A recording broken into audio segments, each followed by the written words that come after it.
Hello. In today's video, we're going to talk about Bayes' theorem. But before we do that, we need to reintroduce a topic. The probability that A occurs given that an event B has already occurred is called the conditional probability of A given B and is denoted with P of A given B with this kind of bar in between. Likewise, we can define the probability of B given A as the probability that B occurs given the fact that A has already occurred. And what we want to do is extend a discussion of this conditional probability to include what we call Bayes' theorem or Bayes' rule. And the reason we need this rule is, in general, what we can say is that the conditional probabilities are not commutative. And what we mean by that is the probability of A given B is not equal to the probability of B given A. I cannot switch the order of those conditional probabilities, that they are two separate things. However, we might have a situation where we're given, for example, the probability of B given A, and we want to compute the probability of A given B. A really quick example of this might be testing for pregnancy or testing for disease or testing for any sorts of kind of medical conditions, right? Those are things where we might want to switch the conditional probability. And so Bayes' theorem is this, that we let A and B be events, and if we have the probability of A, the probability of B given A, and we have the probability of B given A complement, then the probability of A given B, so this one, the probability of A given B, is this following conditional probability. Right, the probability of A times the probability of B given A, all divided by the sum, probability of A, probability of B given A, plus the probability of A complement times the probability of B given A complement. And really the best way to see how we use Bayes' theorem is to look at an example. And so here is one. A certain virus affects 1 out of every 1,000 people, and there's a test for this virus. So given a person has the virus, they test positive 97% of the time. Given a person is virus-free, they test negative 99% of the time. What's the probability that a random person has the virus given they've tested positive?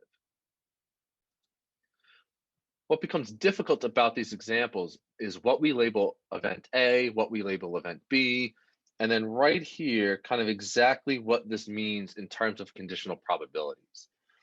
The way we can go about figuring this out is through tree diagrams,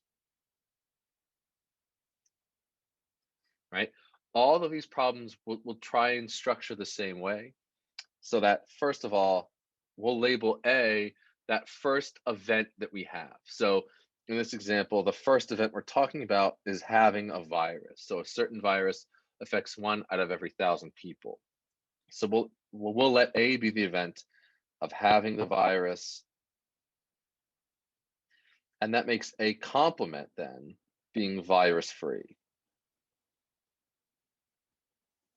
Right? There is a test for this virus. Given a person has the virus, they test positive 97% of the time. So that's what we'll label B. Our event B is going to be testing positive, and our B complement then is going to be then testing negative.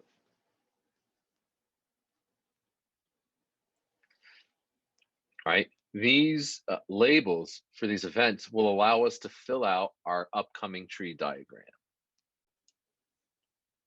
Remember, when we create a tree diagram, we're going to start at a point and then go up and down. And so what this first choice or this first branch will be our A and our A complement, either having the virus or being virus-free. The probabilities we'll put there are going to be the ones listed in the problem. So the problem tells us that a virus affects 1 out of every 1,000 people. That tells us the probability attached to A, that P of A then, is going to be 1 out of 1,000.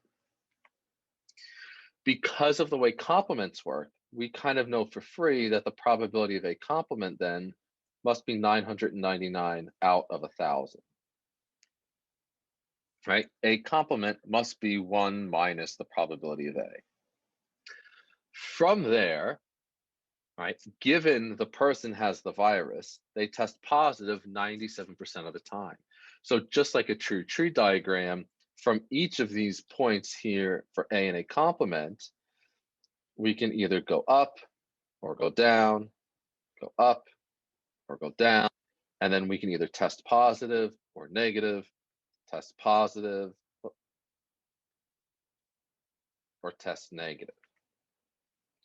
The probability right here from this branch of the tree is going to be the probability of B given A has occurred, because that's how we have to reach this branch from our starting point, right? We start here. What event do we have to hit first? Well, we have to hit A first, and then we have to go to B. This probability we fill in then must be the conditional probability that B occurs given A has already occurred. And so what is this in terms of English, right? B is test positive given they have the virus. That's exactly what we're told right here. Given they have the virus, they test positive 97% of the time. So this probability is 97 over 100. And what's nice about these conditional probabilities, again, right here, this is going to be the probability that you test negative given you have the virus. This has to be the complement of 3 divided by 100, right? Now we can fill out the bottom part of the chart. Remember, if we fill down here, the given in this instance is going to be that the person is virus-free, right? Because that is the event that happens first. So given a person is virus-free, they test negative 99% of the time. So given they test negative, or I'm sorry, given they're virus-free, they test negative. Well, in that case, that's B complement.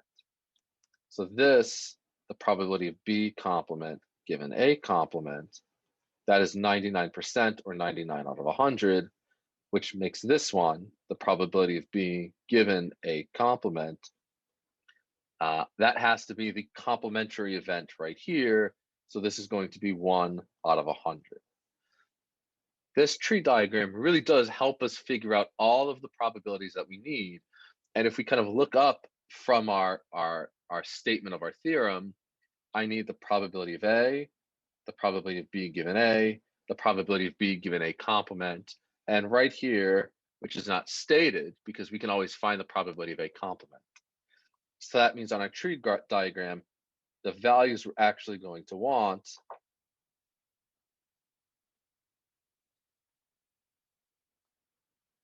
are right here. Right? These are the values that we're going to want to find the probability of. So let's look at plugging these into a formula.